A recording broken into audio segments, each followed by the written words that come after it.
Many Houthi rebels and the lingering war between Israel and Hamas. I'm now being joined by global affairs analyst Kunle Falowo, as well as from the United States of Indianapolis, and Collins Weke from Belgium for an in-depth look into the ring of developments. Thank you so much, gentlemen, for joining us. Collins, let me start with you first. The Houthis actually vow that US and UK strikes on their positions in Yemen will not go without punishment or retaliation. What's your initial reaction to this latest development?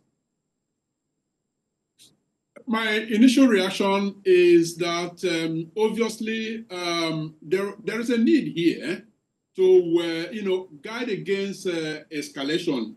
This more or less signals some sort of warning coming out from the United States and its transatlantic partners. And I think they found a reason to be very, very assertive in this. Now, are we going to see a major escalation? It doesn't look likely because it will all depend on, how the Houthi militants actually respond to this. But it does look like what we have seen is a warning shot. And there are signs that the warning shot might be heeded, and otherwise, it remains a wait and see whether there will be an escalation. Well, Kunle, overnight, the overnight military strikes by air and sea targeted 16 Houthi positions, including the command centers, munitions depots, and air defense systems. An action President Biden says will protect the free flow of international commerce. Do you agree with Joe Biden, looking at the manner of resilience from the Houthi militias in maintaining their hard stance against the West? Absolutely. So this, just like Mr.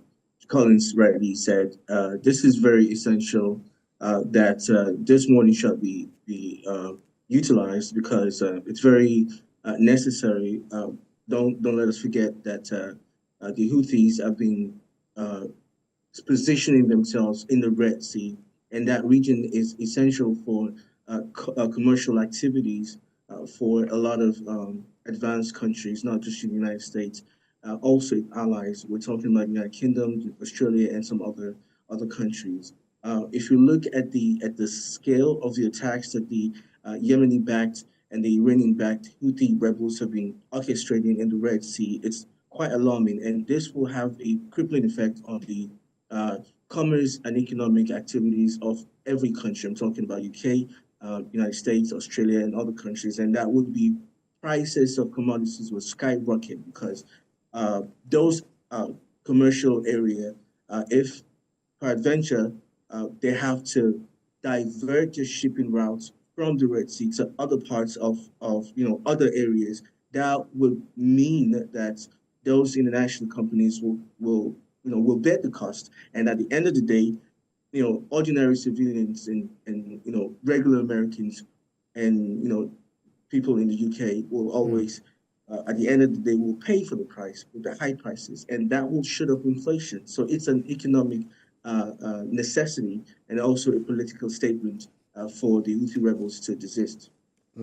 Let me talk to Collins in Belgium. But if you think, or if this conflict escalates, are you not worried about potential interruptions to shipments of liquid gas from Qatar, which has been an increasingly important source for Europe after it turned its back on Russian supply? And what exactly impact do you think this could have on the global economy? The threat of escalation is minimal, but as always, Ibrahim, I appreciate you're looking at it from the worst case scenario in terms of getting the viewers prepared for what might come. Of course, if there was to be an escalation, just like Kunle said, it's going to have a telling effect on global trade because the Red Sea is a very, very significant sea route for all sorts of commerce. As a matter of fact, you could actually regard it as one of the nucleuses of international trade that goes through the sea. there is hardly anything coming out of, well, most things coming out of the United States by sea pass through there. And so even Africa, there is a major concern also that it will affect, trade. So the effect will be devastating. And that is why I believe that the United States and its allies have actually done what they call here targeted, bombing, as a matter of fact, targeted attacks on aimed at actually reducing the capacity of the Houthis to carry out more strikes. And so the main point here is that yes, it's going to have an interruptive effect on foreign trade, but the risk or the threat is minimal. Well, if you say it's minimal, definitely the global economy or the economists of the world are actually reacting that this might actually lead to like 6 months difficulties which is going to be posing on the global economy. But then, Kunle, let's quickly talk about the issue between South Africa taking Israel to the ICJ, because one of the major concerns here is how does the public reaction outside the ICJ reflect the broader sentiment on the Israel-Gaza issue, and how do you think this how might the ICJ's opinion influence diplomatic relations between Israel and South Africa and potentially other nations, with South Africa saying that Israel is guilty of genocide? Well, the issue of South Africa, dragging Israel to court for international crimes accusation, I honestly think it's laughable because there's so many pros and cons to it.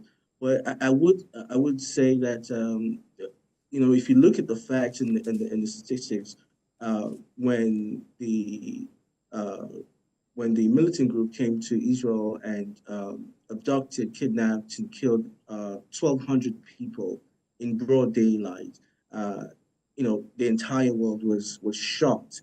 It was an international outcry, and the Israeli government come out to say that they had to protect their integrity, to protect their country, and that is why they went ahead and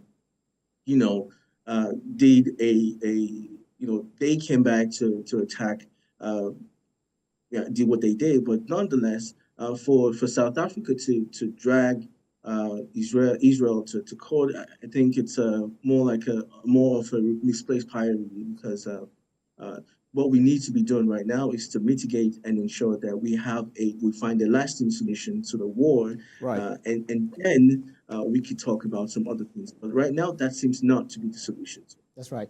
Collins, solution is what Kunle is saying that we should find, that the global world should actually find in the mitigating the impact of this crisis. But if you look at how Israel has been pounding Palestine, it's more like we've got thousands of children that have been killed, women killed, and even hundreds of thousands have also been displaced, in the by Israel, against the Palestinians. Are you not worried about how this will linger on and the kind of a problem this would have on the future generations of the Palestinians? Because the accusation is that Israel is trying to wipe Palestinians out of the world, of the earth.